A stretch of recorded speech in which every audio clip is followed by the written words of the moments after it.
আলোর উৎসবে ভারতীয় সেনার জওয়ানরা কাঠুয়ার বাড়িতে জওয়ানরা এদিন প্রদীপ জ্বালালেন, বাজি পোড়ালেন। এরপর নাচে গানে উৎসবে মেতে ওঠেন তারা।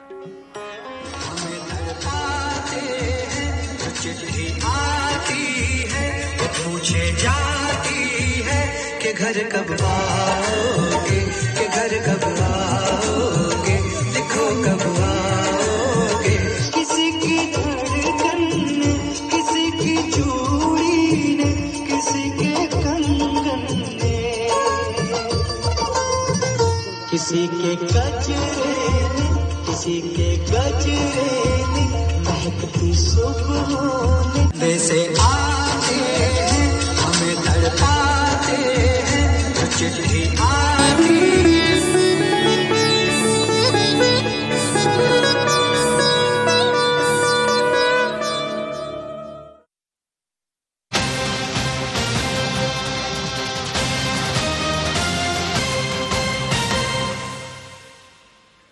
যে খবরের দিকে নজর রাখবো, মহিলা জুনিয়র ডাক্তারকে ধর্ষণের হুমকি, পুলিশ অফিসার পরিচয়ে হুমকি অস্থায়ী হোমগার্ডের।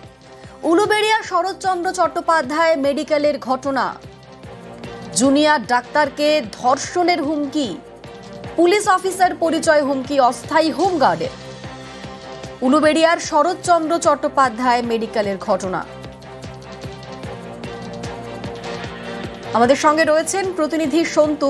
সন্তু, কি অভিযোগ, কি ঘটনা ঘটেছে? দেখো, ওই জুনিয়র ডাক্তারের যেটা অভিযোগ যে গতকাল কিন্তু সন্ধ্যের সময় অস্থায়ী যে ট্রাফিক হোমগার্ড তার দলবল নিয়ে আত্মীয়কে চিকিৎসা করাতে নিয়ে যান। সেই সময় কিন্তু জুনিয়র ডাক্তার যাবে তিনি চিকিৎসা করে রেস্টরুমে রেস্ট নিচ্ছিলেন। সেই সময় তার উপর চড়াও হওয়া বলে অভিযোগ। তাকে মারধর করার পাশাপাশি তাকে হুমকিও দেওয়া হয় যে হাসপাতাল থেকে বাইরে হলে তাকে দেখে নেওয়ার হুমকি দেয়। এরপরেই কিন্তু ভীত সন্ত্রস্ত ওই যে জুনিয়র ডাক্তার কিন্তু উলুবেড়িয়া থানার দ্বারস্থ হয় এবং পুলিশের তরফ থেকে যেটা জানানো হয়েছে জুনিয়র কিন্তু অস্থায়ী হোমগার্ড সমেত কিন্তু আরো একজনকে আটক করে রাখা হয়েছে এবং ঘটনার তদন্ত শুরু করা হয়েছে। বেশ, ধন্যবাদ সন্তু। একজন পেশেন্টের আমি এক্সামিনেশন করেছিলাম, সে এক্সামিনেশন করতে দিচ্ছিল না এবং সে আমাকে লাথিও মেরেছিল। পেশেন্টের বাড়ির লোক আমাকে বলে যে আপনাকে মেরেছে, তাতে আপনি মরে তো যাননি, মার খান যাই খান আপনার দায়িত্ব, এটা আপনার চাকরি। তো আমি তাদেরকে বলি যে অলরেডি 5:30 6টা বাজতে যাচ্ছে, ভিজিটিং আমার 6টায় শেষ হলেই আমার ম্যাডাম এসে উনিকে আবার চেক করবেন। ওনার পাশের আরেকজন বলেন হসপিটাল থেকে বেরোন, আপনি জ্যান্ত কি করে বাড়ি ঢোকেন আমি দেখে নেব। আমার হাত মুছে দিয়েছে। উনি বলছেন যে উনি পুলিশের খুব বড় অফিসার আর পার্টিরও নেতা, একই সময় দুজনই আমার গায়ে হাত তুলেছে, মারধর করেছে। অবশ্যই, ওরা তো বলেই দিচ্ছে যে আপনি হসপিটালের বাইরে বেরোলে মারধর করবে। মা কালীর আরাধনায় মুখ্যমন্ত্রী।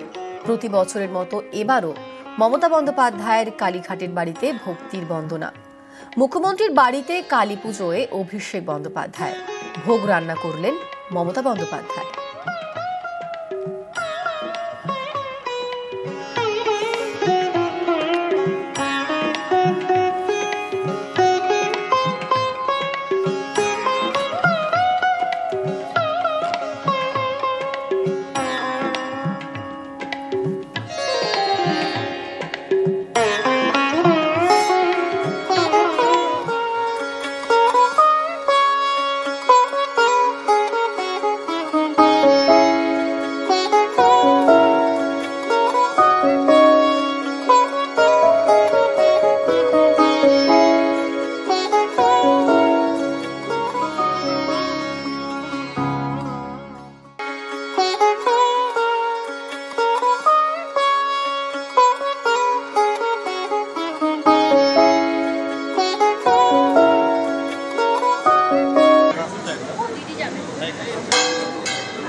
বাংলা জুড়ে কালী বন্দনা, লেক কালীবাড়িতে ভক্ত সমাগম, মা কালীর আরাধনায় অভিষেক বন্দ্যোপাধ্যায়।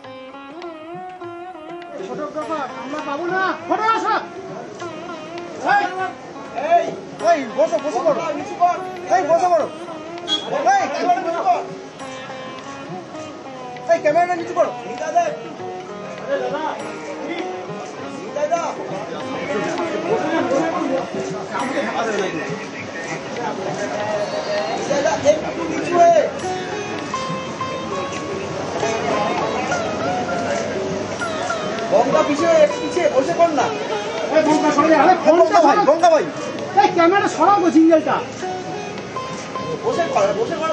কি গো, আমরা পেছনে দাঁড়িয়ে আছি 1 ঘন্টা ধরে।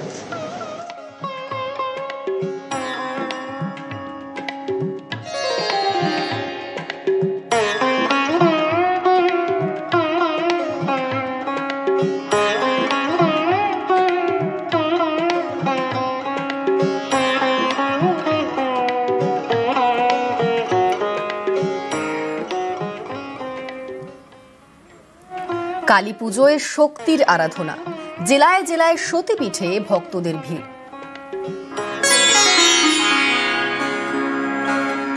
সতীপীঠ, সতীর দেহের বিভিন্ন অংশ বিভিন্ন জায়গায় পড়ে তৈরি হয়েছে পীঠ। সব মিলিয়ে 51টা। রাজ্যের নানা জেলাতেও রয়েছে সতীপীঠ।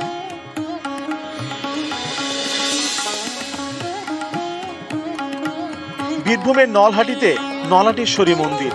কথিত আছে এখানে সতীর কণ্ঠনালী পড়ে।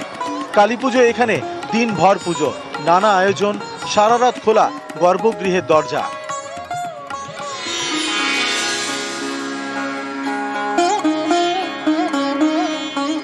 সতীর কোমরের একটা অংশ পড়েছিল কঙ্কালী তলায়, সেই থেকে এখানে সতীকে কঙ্কালী রূপে পুজো করা হয়। কালী পুজো তো একটা আছে, বিশেষ দিনে আসতে পেরে আরো ভালো লাগছে। ভিড় যতটা ভেবেছিলাম তুলনামূলক সকাল বলে হয়তো কম রয়েছে। এরকম জায়গায় আসাটা তো ইচ্ছা থাকে না কালী পুজোর দিন, এসে খুব ভালো লাগছে। পুজো দেওয়া হয়ে গেছে, খুব ভালো মতন পুজো দিয়েছি, দর্শন পেয়েছি।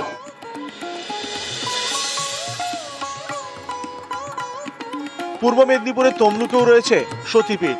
এখানে পড়ে সতীর বাঁ পায়ের গোড়ালি, তৈরি হয় বর্গভীমা মন্দির। আজকে যেহেতু দীপান্বিতা কালী পুজো, তো বহু দূর দূরান্ত থেকে ভক্তরা এসেছেন মায়ের কাছে পুজো পাঠ করতে, পুজো পুষ্পাঞ্জলি দেওয়ার জন্য। মায়ের কাছে এসে মায়ের কাছে পূজা পুষ্পাঞ্জলি দিয়ে তারা মনের কামনা বাসনা জানিয়ে যাচ্ছে।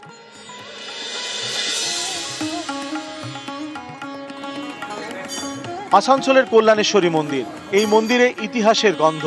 জনশ্রুতি, রাজা বল্লাল সেনের কুলদেবী ছিলেন শ্যামারূপা। রাজার মেয়ের সঙ্গে কাশীপুরের রাজা কল্যাণী প্রসাদের বিয়ে হয়।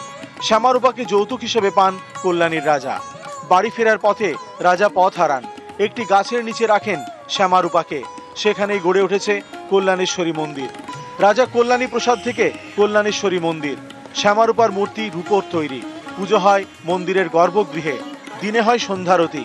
এই মন্দিরকে বলা হয় সিদ্ধপীঠ। নিউজ 18 বাংলা।